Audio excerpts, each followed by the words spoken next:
What's up, everyone? NFL Week 11 Showdown Breakdown, Thursday Night Football. Bengals at the Ravens. We got you covered, DraftKings and FanDuel. With me, as always, to break it down, the man with the $1 million money bags, Bobby Millions, aka Bobbywow. Wow. What's going on, my man? I love that. Man, that's so perfect. I had that all queued up. I spent a lot of time prepping that one before the show. And all right, so we're taking a look at this game. Bengals at the Ravens. And I wanted to just kind of talk a little bit about these defenses. This feels like a bit of a strength matchup for the Bengals and maybe a weakness on decent strength for the Ravens here. And I'll talk about what I mean. The Ravens have effectively been the top defense in the league right now. You want to hear something crazy? The Ravens are number one in the power rankings. They're the number one team right now, according to the power rankings we have on Sharp app provided by John Statsational Alessia. And you can see up top here that they are allowing 15 fewer rushing yards per game than average. So Nixon on the mixin. Nixon the mixin. No? All right, I tried. And then 32 yards below average to opposing passing attacks. So the Ravens are good. They're a good defensive team. You can see that. I see that up top here. The Bengals defensively, and this is what I'm saying. The Bengals are really an elite offense, but they're not a bad defense either. Let's pull them up here and see where they fall. Whoa. Okay, right in the middle of the power rankings there. So the Bengals have been actually pretty bad defensively on the season, allowing 30 more yards passing per game above average and 16 yards per game above average to opposing running backs. Bobby, did you realize that the Bengals defense kind of bad? I don't think I realized it was performing that below average, at least in terms of yardage. I'm a little surprised myself. But yeah, the Bengals are a little below average in all categories defensively. And if you think about the Ravens, well-balanced attack, lots of rushing yards, tons of running backs everywhere on the Ravens. Everywhere. We're gonna have to get that part figured out. So actually, let's talk a little bit of Ravens and utilization and the aforementioned running backs. I kind of want to show. I've got a pretty interesting screen here that I'm gonna pull up, and so if you take a look at Gus Edwards here. Week 10, 54% snap count. So he's kind of been around that range. 55% of the rushing attempts. Right? But there's two other guys. J.K. Dobbins out. Justice Hill gets some snaps, 26% of the snaps for Justice Hill. Some 10% of the rushing attempts, got some routes run as well. And then Keaton Mitchell, the youngster coming on strong, 22% of the snaps last week. I think he's the one who's on the rise, right? He went from 4%, 17%, 22%. And that's why I wanted to show it like this, just to see the rise of Keaton Mitchell. It's interesting for running back play. Absolutely. Yeah, and Harbaugh's talked him up as well. And Harbaugh is one of the few coaches I feel like that you can somewhat trust when he says certain things. So Harbaugh likes Mitchell. He's buying in. I'm buying in too. I'm cool with it. I think we'll see more snaps for Mitchell each and every week. And Gus Edwards is an injury waiting to happen, and then Keaton Mitchell will win somebody some fantasy football championship 3 weeks from now. So make sure to pick him up in your fantasy league before that happens. Little regular season long advice here, Bobbywow. I like it. I don't play games. We got it all covered. All right, so let's talk a little bit about the wide receiver position for the Ravens this week. And it's been, let's see, Rashad Bateman, Zay Flowers, pretty much most of the snaps. Bateman actually got some targets last week. That was pretty different for him. Zay Flowers maintaining that 30% target share. He gets a lot of targets. He doesn't do that much. He hasn't still had that monster breakout game. I feel like it's coming. Man, it's going to happen.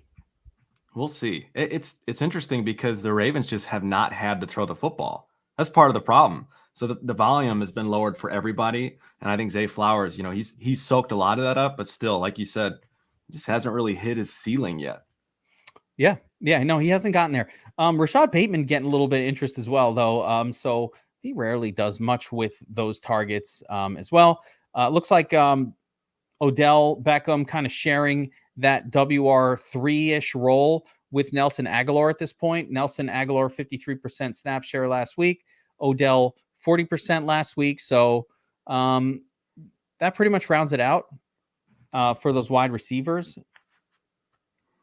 Devin Duvernay got a couple snaps. Yeah, not a whole lot to be super excited about on the Baltimore wide receiver side.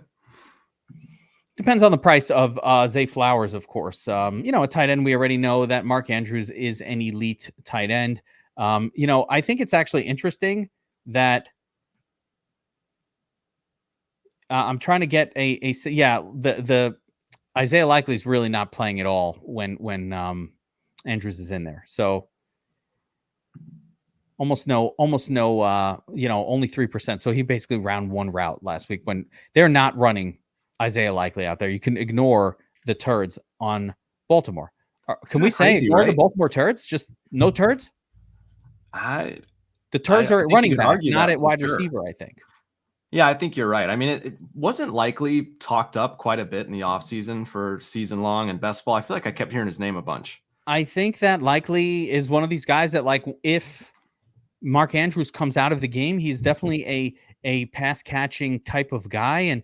And he's the type of player that will, do well via the pass for whatever that's worth. Like when he's come in the past at times for Andrews, he's had a good game. So we all kind of like him. We like the Likely, but he requires a Mark Andrews injury in order to be relevant. Yeah. One of those guys that could fall in the end zone, but yeah, more than likely. So many puns or so much of that happening with his name. Too much. That's the fun part of that player. Like if only we could have him in there. There's so many puns to be said. Puns are important, Bobbywow. Don't discount the pun. Don't discount the pun. Puns are important, guys. All right, let's shift gears and talk about the Bengals. Bengals at running back, they pretty much remain a one-trick pony, and that the trick, it's not such a good trick. Well, it was up to, but Joe Mixon, 75% of snaps last week. He's getting all the carries, 85% of the carries. He's getting some targets, averaging about 10 to 12%, average about 10% on the season. He's been solid.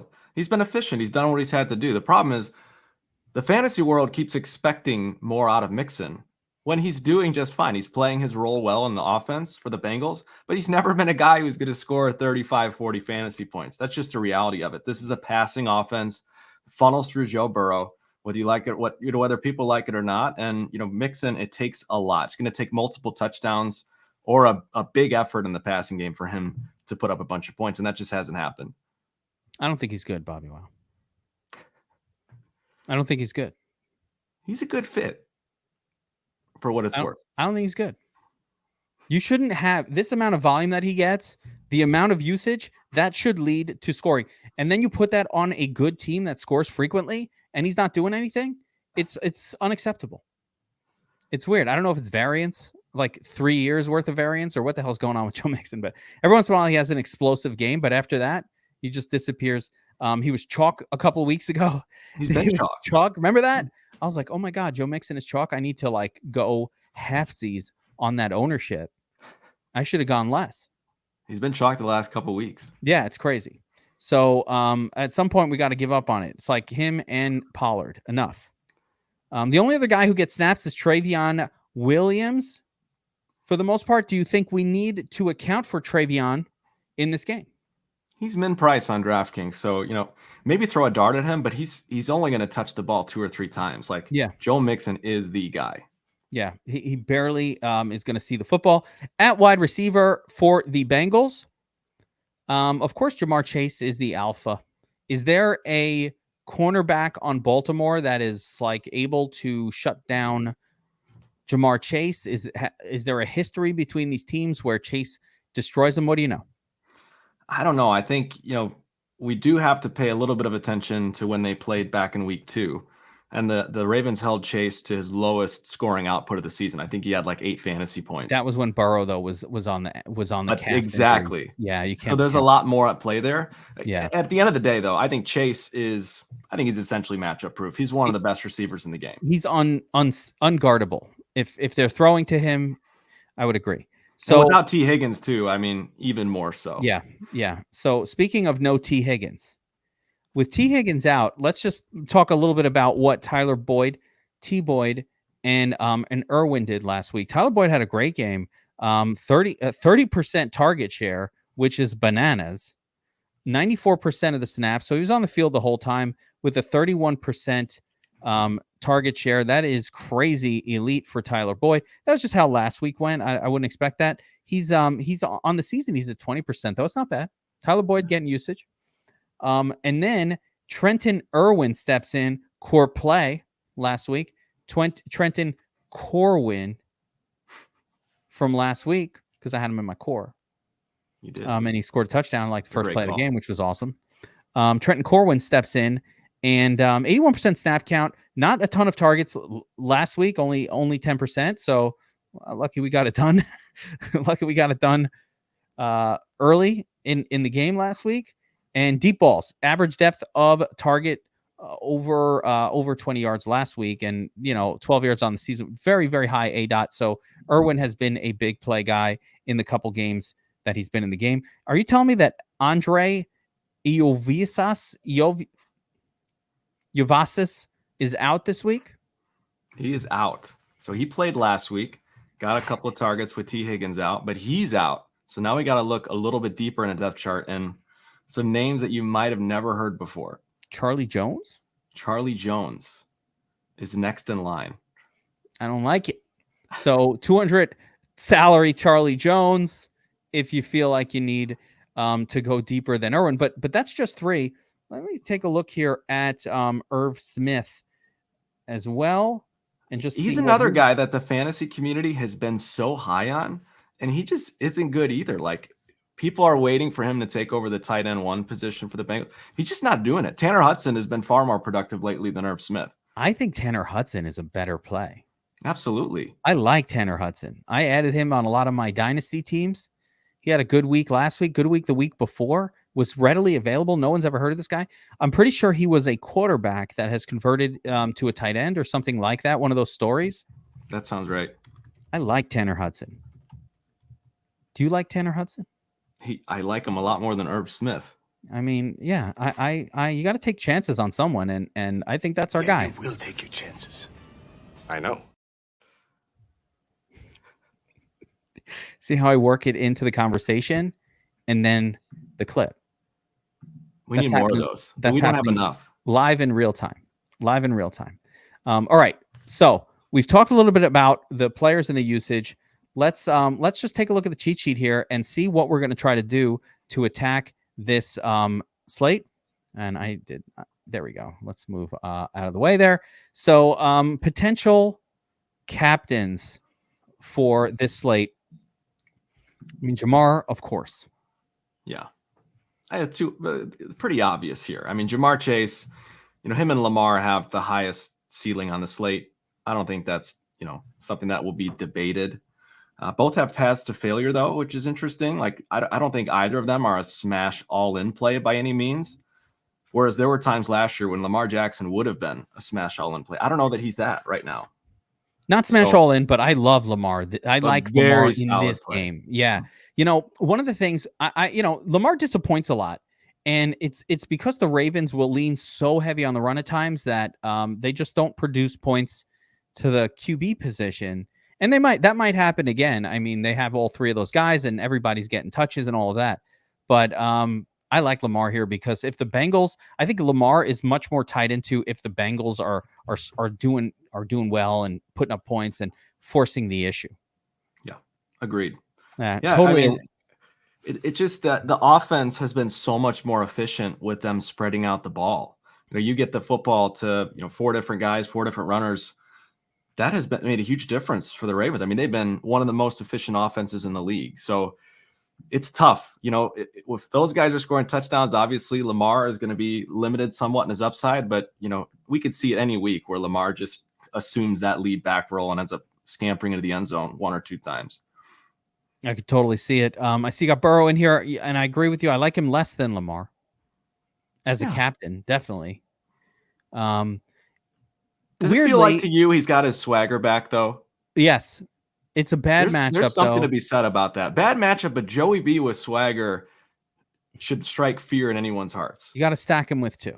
He needs to pull 2 of those guys across the finish line, and I would disallow Joe Mixon anywhere near a Burrow lineup.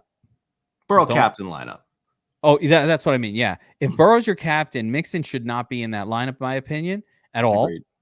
And I probably want him with 2 of his guys. I want Irwin and Chase. I think if it's only Chase is going to be that guy. So that's why I think you need the second one. Like or you get the old Burrow randomly running for the one, like one of his 2 touchdowns that he'll get, or 3 on the season. Like it might happen here, and that could skew things. But for the most part, I think he should be stacked with 2 of those pass catchers. This one's bothering me a little bit more. Burrow has, but to me, I can't see him getting there at captain without Jamar Chase. Can you? No. Those 2 will be paired. If Burrow is captain, I'm playing Jamar Chase. Yeah. But again, if Chase is worthy of being used, there's such a good chance that it's Chase that's the captain. Do we need to, or how about this, Joe? How about this? Do we force Burrow in your Chase captain lineup? Oh man, I don't know. That's tough. I don't know that I can force it. It's not as locked in. There is a scenario where they don't hit together just because of salaries. So I could see. I don't think it should be locked in. I'm not on board with Mixon as a captain. You know what? I get why, because he does have that 1 3-touchdown game in him most years. Yeah. But this matchup couldn't be any more difficult for the running game. Yeah, I think that's kind of my philosophy there. I mentioned that he'll get 20 plus touches in the game.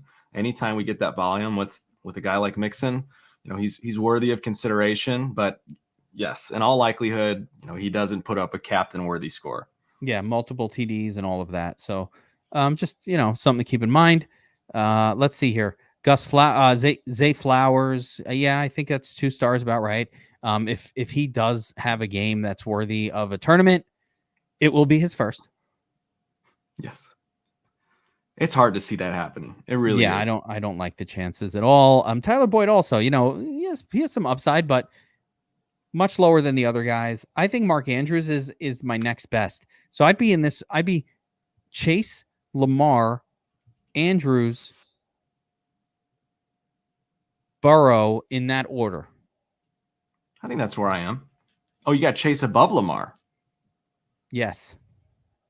Okay. Because if Chase goes off, Chase is going off for 35. Chase will outscore Lamar. If he's having one of his games, he's going to outscore Lamar. Tyler Boyd put up 23 points last week. I think that gets him there as captain. And again, I think this is so to continue. I think both Boyd and Trenton Irwin are reasonable plays here. Irwin can get there with like a 20 or an 18, not because he's going to be the highest scorer, but at that price, that opens up a lot of stuff. So, and I've been loving Irwin. I mean, his first game, he got 10 targets. Last week, fewer targets, but put up some numbers. And I think he's just going to continue to put up numbers with Higgins out. Yeah, I mentioned that in the notes. When he put up 10 targets, it's because T was out. So the 2 weeks Higgins has been out, his production has been massive. So I love Irwin too. Yeah. You got a dart throw on Keaton Mitchell, dart throw on Gus Edwards. It's hard to guess with those guys. If you look at the power rankings here, I'll pop them up, but it does predict lots of rushing yards for Baltimore, which I buy that. I'm in on that. They'll be spread around 4 people though. That's the issue. Yeah. Including Lamar. Gus kind of profiles as that Jamal Williams type back. So DraftKings, I prefer him on FanDuel a little bit more. Keaton's a little overpriced for a 22%, snap count running back also. I mean, he's probably priced a little higher than I would have hoped to see. He's priced like as if he's going to have more snaps this week than last week. He's the leverage play on DraftKings, no doubt about it. Yeah. All right. All right. Let's jump over to the flex and kind of talk about some of the lower cost options on the slate. Here's Justin Tucker, always a good play. What a great kicker. Expensive, man. Both these kickers are great. Both have powerful legs, legitimate upside, but Evan McPherson is $1,400 cheaper than Tucker. That's crazy to me. The Tucker price is absurd. And I think you can make the argument too that the Bengals are the more likely offense to stall 20, 30-yard line. So McPherson could get an extra opportunity or two. I don't know. Yeah. 4K for McPherson feels too cheap. You know, it's funny because we talked about this on Monday night or on the last showdown or one of the last ones. I think maybe was it the Sunday? Yeah, it was the Sunday night showdown where it was a defensive battle. And I was like, what happens in these games, I think it was Jets Raiders maybe. And what happens in these games is the better defensive battles lead to more field goals because great defensive teams stop you from scoring the touchdown. Yeah. They stop you in the red zone. They just do. So it leads to more field goals. That's where you get your up field goals game. And yeah, I think the Cincinnati side in particular is the team more likely to be getting stopped in scoring range and having to kick a field goal. Yeah. EMAC for 4K. I like it. Are you interested in these defenses at all? I don't know. I mean, we've seen Joey B and Lamar get a little turnover happy at times, but the Bengals just haven't been very solid on defense. Lamar's looked better. They're running the football, less opportunities to turn the ball over, although Lamar did turn it over twice last week. And Joey B is just playing on a different level right now than he was earlier in the season. So, of course, defenses are always in play on a showdown slate, but I'm not as excited as I have been the last couple of games, showdown-wise. Who's the best team? All right. Who's your top 3 teams in the AFC? Oh, my gosh. Order it. In order. I don't know. I kind of feel like the Ravens get a little too much credit than I don't know. I feel like the Ravens are frauds. That's are where I'm these two at. of them. I mean, I'm going to put until somebody knocks off Kansas City. I've got Kansas City number 1, but this might be number 2 and number 3. Yeah, I would put Bengals number 2, Ravens fringe number 3 for me. But yeah, that's fair. So far this year, that could change. Yeah, I agree with you. Like that could drop off and somebody else could emerge. Listen, if the Jets had just a D at quarterback, they might be number 3. Like if you just give me Josh Dobbs on the Jets, I think we'd be maybe number 2. I mean, the Dolphins, you could make an argument for. The Bills have really fallen out of that conversation, but they're typically up there too. And yeah, I see it. I think Burrow and the Bengals right now, the way they're playing, are firmly planted as the second best team. And then I can make an argument for the Ravens as number 3. But yeah, you mentioned, Miami, I think, and the Bills are the other 2 that are sniffing around. Sniffing. Maybe Denver's the best team. I'm starting to think who haven't they beaten? They're like, we aren't the best. We just beat Kansas City. We beat the Bills. Who's next? Cincy? Bring it. Russ is cooking. All right. So anyway, I don't know. I lost my train of thought there. That's what happens when we do the breakdown a day early. I feel no rush, and then I just start going off. So Trent Irwin, 4,400. Love it. I love that you got 4 stars on Evan McPherson as well. Totally agree. What will Bobbywow do? Play these guys. That's what he would do. You need the value. You need the value on this slate. You'll see when we start building. Absolutely. And below here, it gets pretty gross. Ooh, yeah. It's just the dead zone.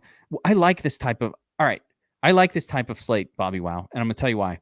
There's not a lot of turds. You don't have to be. You don't have to get down and dirty with Mitchell Wilcox or Patrick Ricard. We don't got to get down and dirty over here. Charlie Kohler. I don't need no Charlie Kohler. No, Charlie Kohler, please. No, I don't want Charlie Kohler. Why? Because at that point, just play Tanner Hudson. Ooh, 2,600. Fuckers. But Charlie Kohler, don't confuse him with Charlie Jones. Geek. Chuck Jones is in the game. He'll be the WR4. Could get a target. Maybe 2. He got targets last week, and that was with Iasovicin or whatever. He did not play a lot. but he did get targeted when he did play for a couple snaps. Yeah, I think Charlie Jones at 200. I think you're right. You're spot on. He's the only viable min price punt. Yeah. I mean, he's the guy. Drew Sample had a decent game. Or did he? He did. I would argue that both those guys have been more productive than Irv Smith over the last several games. Tanner Hudson, definitely. So yeah, I mean, this kind of puts it all into place. Not a lot of turds to be messing around with. I think between the running backs for the Baltimore running back situation is going to be, I feel like, where we're going to have difficulty. Let's jump over to DraftKings and try to get this figured out. So I don't like the Baltimore running back situation one bit, because I do feel that one of them is going to have potentially one of them scoring a touchdown. Hard to pick who, though. All right, get us started with a captain that you like, Bobbywow. Give me your. It shouldn't be Chase. Chase is an obvious one. I mean, I kind of like going with the most expensive because that gives you an idea of what we're dealing with. But okay, we can go someone else. We'll do it. I think that's going to make it difficult to make a sexy looking lineup for the rest of it. You present the challenge. All right, challenge accepted. That's what we're doing. Challenge accepted. 6,700 left. So the second, of course, that you start with that very expensive starting piece, I want to go and just plug in the two value guys that you mentioned on the sheet. These are 4-star plays. Might as well, right? Evan McPherson. So what happens if you go now? I'm a fan of his sister, Elle McPherson. No. Familiar at all? No. Never heard of Elle McPherson? No. It's a supermodel from back in the day. It's not really his. I don't know if it. I could have guessed that. Could be. That would have been my first guess, honestly. Maybe I'm referencing a supermodel from a time so long ago that no one else remembers who that person is. Or maybe I got the name wrong. It's one of those two. All right, so could be either one. So Irwin and McPherson are in there. 8,300 left. Right, we like these two salary savers. You mentioned Charlie Jones. We'll point out that he exists down here in the $200 zone. Just for laughs and giggles. Let's throw don't go Lamar. crazy. Let's throw Lamar. All right, Lamar and Burrow in here. And we can't afford. Oh, okay. Wait a second. No Andrews, no Flowers. 4,300 left. It's not. I don't like the. I probably use if you're. All right. So if you're forcing me, Tanner Hudson. Yeah, I would go Tanner over the rest of these choices. That's not that bad. It's not great. It's not great, but it's not bad. I think you can do something here. If we played Hudson, you could probably change from Irwin. I thought we could get to Boyd and we couldn't. Oh man, I had like a little math happening in my mind that did not just work out. Keaton Mitchell's just too expensive. Man, yeah, he did have a crazy game though. On this, is this Devon Achane all over again, but working for the Ravens? Maybe explosive. It's Keaton Mitchell that we need. Look, he's your tournament lineup leverage. He's the pivot in tournaments. I wouldn't touch him in single entry. I would not touch him in cash, but he's a really intriguing leverage play in tournaments, deeper tournaments. Yeah. It's interesting. It's interesting. So I think a better way to probably build is not to use both Chase and Lamar and Burrow all in the same lineup. So what I'm going to do here is assume that, let's see. I'm going to assume that, how about Andrews instead? 6,300. Keaton Mitchell. That's that gap. So Andrews gets a touchdown. Mitchell gets a touchdown. How much is Gus Edwards? 7K? To me, the thing to try would be getting Irwin to Boyd. That'd be the upgrade to me. Is Boyd that much better than Irwin? I mean, if last week was any indicator, which I think it's fair to say should be. Think so? He did get peppered with targets.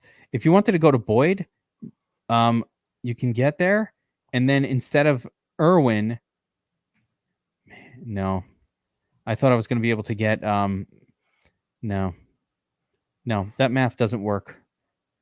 listen, we started with the most difficult starting point if you're going to put Jamar Chase. Oh yeah. Okay. That's the hardest. So let's be fair to the difficulty of this one.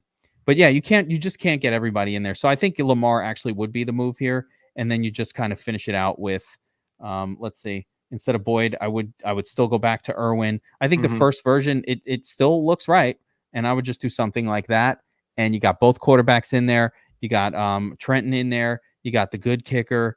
You got the best wide receiver in the captain spot, and he's paired up with Burrow. I think that's fine. Burrow, Hudson, Chase stack. You got Lamar in there all by himself. Wait, this is a 5-1 onslaught. We're building onslaughts today? Is that what's happening?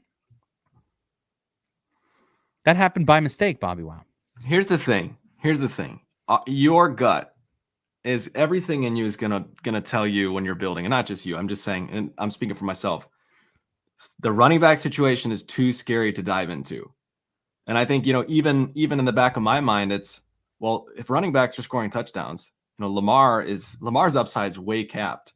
So like, I am very hesitant to play any running back, and I'm less excited about Lamar because of the running backs when I think that's, I got to get past that, I guess. This is a therapy session. I got to get past that. Yeah, you can't. But Lamar, listen, it's important to also understand Lamar's returns.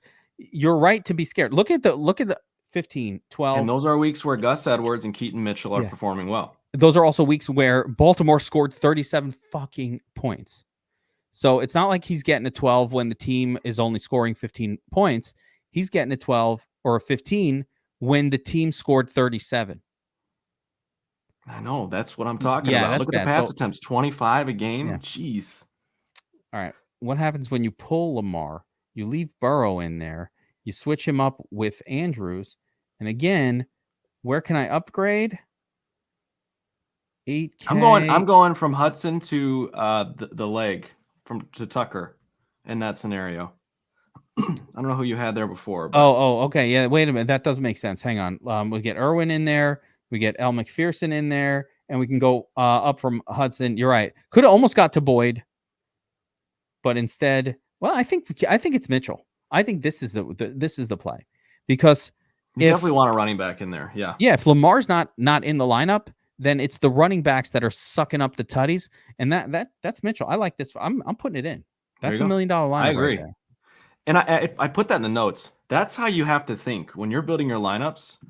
You have to keep this in mind. Like, if you're not rostering Lamar, one of the running backs is going to put up a score that gets him in the optimal lineup. It's just going to happen. And it's not going to be Justice Hill. So you only have the other two. He's not going to do it. There would be no justice. I mean, it's hard. Yeah. I don't want to rule anything out because he's so cheap. But yes, he's certainly last on the list. Yeah. I mean, he could be in the nuts lineup. I'm not saying he can't be in the nuts lineup, but I don't think he's putting up, a captain worthy score. So there's that. Let's talk. Let's jump over to FanDuel here. Give FanDuel a little love. By the way, I think, like, from what we just showed on DraftKings, there's a lot of different ways to build that lineup, but really, I think MMEing is going to be kind of fun. Yes, agreed. Yeah. So, jumping over to FanDuel, Golden Duel, you've got Lamar Jackson, Burrow, a lot of names. Mark Andrews, I agree. Chase, sure, right? Big upside. Oh, Joe Mixon. Got to play the starting running back on FanDuel. You're right. Don't like him, but you're right. And then, he's cheap too. Yeah, Gus priced all the way up, and Keaton Mitchell priced down. So, I feel like this is Burrow here. Yeah. I'm trying to think, who's your favorite. So you've got Lamar marked a little above Burrow. I think Lamar's probably safer. I think that's what went into my thinking. I would agree. So what are the negatives to Burrow? He's on the road against the number one defense in the league. Yes. And he's none without of those things his second best wide receiver. Is there a scenario where this game just gets weird and grindy and low scoring and just like absolutely terrible? Isn't that kind of likely? And that's where I think Joe Mixon could end up scoring well, relative to everyone else. Maybe. That's the game flow where I would like Mixon. But yeah, interesting. Yeah, there's a version of this game that goes down where it's just kind of weird and grindy, and you're frustrated. It's halftime, and Burrow's only got 4 fantasy points, and Lamar's not doing a whole lot. I do think the Ravens in general will have an easier time. They just have a better offensive matchup. All the Ravens, but we like playing. So here's the dilemma: we like playing the offensive pieces from Cincinnati, but the matchup is much better for the Ravens offense. But we don't like playing players from the Ravens because there's way more mouths to feed on the Ravens. Yeah. And it's a lot of running. The Bengals are super unlikely to score touchdowns via the run. They have to do them via the pass. I think it's fair to say you should have more Bengals players in your lineups on DraftKings and maybe more Baltimore players in your lineups on FanDuel. I think that's kind of where I'm headed, where I'm leaning right now. Yeah, I could see that. I'm just kind of like trying to really think through the game flow a little bit and think about some alternative game flows that could happen here.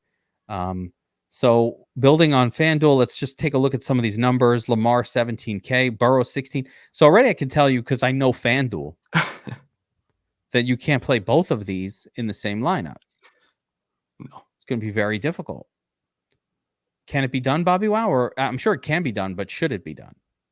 I don't think it should be done. No Lamar and Burrow, or probably not going to have both of these in the same. Let's see. Maybe Irwin. Maybe it can be done. There's some decent bargains. Yeah. Let's see what the the price tag machine man did for us here. So you got Andrews at 13K. Again, Mark Andrews put up a 30 plus, and he is an elite tight end. He could be played in all formats. But here's the thing for me: like Andrews goes as Lamar goes. If Andrews is having a big game, Lamar is having a big game. So it's hard for me to separate those two as well. Yeah, I probably want to stack that. Gus Edwards, again, negative correlation with Lamar. I can't wait. The sim boost is coming to showdowns. I can't wait. So much like we're doing now, and what has been absolutely dominating main slate since we launched it just 2 weeks ago. I wish I had the first place, second place, third place, fifth place, 7th, 10th, 15, 20. So many fucking helmets. I got blurred vision. There's too many. That's from anyway. But that beautiful screenshot from this week where the Army was just everywhere in the play action. And it's the sim boost.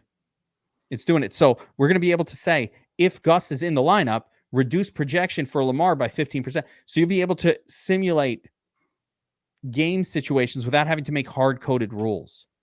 You're going to love it because we can avoid making those rules that we don't like to necessarily make a rule, but rather just like it's a legitimate game changer. That's simulate huge. An actual game. So Zay Flowers, 10-5, fine. Ooh, Tyler Boyd priced up. Tucker, 80. Ooh, okay. Kickers, love them both. Kickers are very reasonable. Yeah. Love them both. Keaton Mitchell, 8,500. Okay. Irwin Hudson. And that's probably and Rashad Bateman all the way down at 6,500. Bateman's playable. Yeah. FanDuel knows how to price their people. FanDuel's pricing has been more accurate this year and sharper than DraftKings. At me if you disagree. It's been like I've been looking at FanDuel to straighten my brain out for DraftKings at times. FanDuel was like 3 weeks ago, FanDuel's like, Pollard sucks, and they dropped him to 6,500. DraftKings still had him all the way up at 74, and FanDuel's just dropping him. I'm like, holy shit, he's priced below Singletary. What happened? FanDuel's crazy. I got to play Pollard. No, don't do it. Even at 6, it's been a disaster. But they've been sharp. They're really good about pricing these players. So, I think there's a lot of value down here. Tanner Hudson, Irv Smith. You could play him. He's tight end. I know he sucks. Trent Irwin, very playable down here. Rashad Bateman at 6,500. Hell yeah. Even Odell. Odell's been coming on. I don't trust him at all, though. No trust. Odell, he had one catch. He looked, decent. He broke away for a touchdown, but man, he got outsnapped by Nelson Aguilar last week. That's tough. Odell's got the swag though in real life. Like that dude's the man. You ever like watch interviews with Odell or just see him like hanging around? He's the man. Like I want to be Odell. Even now, he got paid. He's going to live such a good rest of his life. Like he's going to leave football, but he's still going to be awesome. Yeah, he will be. He's cool for sure. Yeah, he's like a really cool guy. Yeah, he's somebody you want to like be friends with and just like go over to Odell's house. Where are you going? Going to OBJ's to watch the game. You're like, what? You're hanging with Odell? And like, yeah, we're boys. And then you just go over his house and you hang out, watch the game, drink some blood, bring a 12 or Blue Moons. You know what I mean? Yeah, I'm in. I'd go. I would hang with Odell. He's cool. All right, let's like I'm so sincere about that. I'm not joking like in any way. He's such a cool. He would never want to hang with me though. All right. Not true. Maybe. Lamar. Let's just try to build with Lamar and Joey B. Let's see what happens. All right. Yeah, that was the test. So you okay. Oh yeah, you know what? You could do it. You could do it. Really, man. I kind of like it actually. Wait a second. Wait a minute. Tucker. You could get both kickers in there. You could get Trent Irwin in there. 9,500. Yeah, this is Ravens defense is playable. Where's Irwin? Oh, 75. What do you got left? Yeah, 95. Man. Yeah, if you did this, you can actually get off one of the kickers as well and maybe play a position guy. Like, all right, if Lamar's going crazy, I actually like Evan. Weirdly, I like Evan McPherson more. Ooh, can I get? I'm hoping. I was hoping for Mark Andrews. Mark. Can't get there, but with Irwin in there. What if you swap McPherson with? You could do Zay. I'll say swap McPherson with who was I going to say? McPherson with Hudson, maybe. I mean, that's a lot of turdliness. That's a lot of Cincinnati turdliness right there, but it doesn't get you there. No, it doesn't even get you there. Jeez. No. And you don't want Edwards. So really, if Lamar was in there, you almost need, I like the Flowers version better. I need Andrews. That's the problem. I know. I want Andrews in there with Lamar. How do you can't make it work. Hang on a second. Let's see. If you to squeeze Andrews in, and again, now we have, no, it looks too gross. You know what I'm doing? I'm going Rashad Bateman. There you go. There's the lineup. And then you can get Irwin. Get up to Irwin from Tanner Hudson. Oh, I like that part. You know, I think that's not bad. This is not the worst lineup I've ever seen. I like the first one that we showed with the two quarterbacks and the two kickers. And we need Bateman for sample. Like as a cash game, you know what I mean? Yeah, I liked it. You swap Bateman for sample here, and I would submit it. That thing's going to win. Oh, I put in sample. That was an accident. I was trying to click on Bateman. This is more, I'm going to call this one GPP only. Where I think if this was I wouldn't. So I'll give you an example. This contest that I have open on the screen here, the bomb, I don't need to do this necessarily in the bomb. I would do it in a bigger contest. Yeah. And in the bomb, I would probably be a little more conservative, like with, but this is every one of these guys is on the field. This is a pretty good lineup. I like it. All right. I totally forgot to tell people to like, subscribe, notify. I do want to show one thing though. Yeah. So if you're not signed up at DFS Army right now, a lot of people ask like, listen, I don't know. I never paid for, tools. I do it myself. I get it. But you watch the videos, you enjoy what we're doing. We have a free month offer that you can just check out.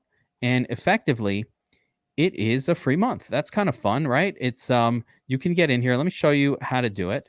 So I got to get rid of the background here, but here's the domination station, which is what we're going to be using. As a matter of fact, if you're not signed up, you should know that later today, I'm doing a live stream where I set up the domination station optimizer specifically for this showdown. And that's what we do with our subscribers.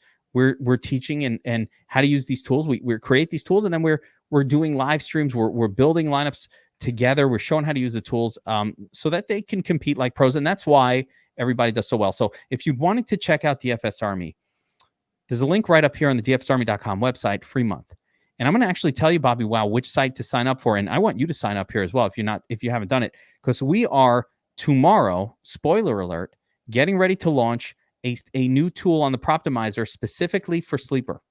Now, everybody plays fantasy football on the Sleeper app. You have Sleeper, I have Sleeper. We're in a league together on Sleeper, correct? We are. Yes.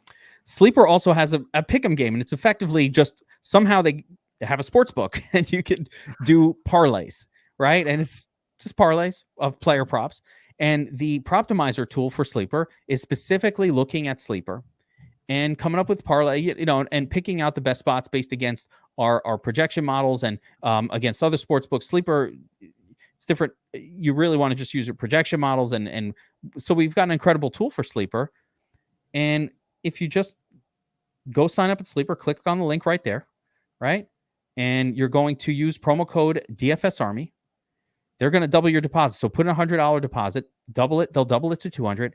And if you let us know, we will give you a free month of DFS Army VIP, which covers everything we do, including Sleeper, Prize Picks, all of those things. So effectively, that's $300 worth of value for $100, and you get to gamble and play on Sleeper $200 worth of entries.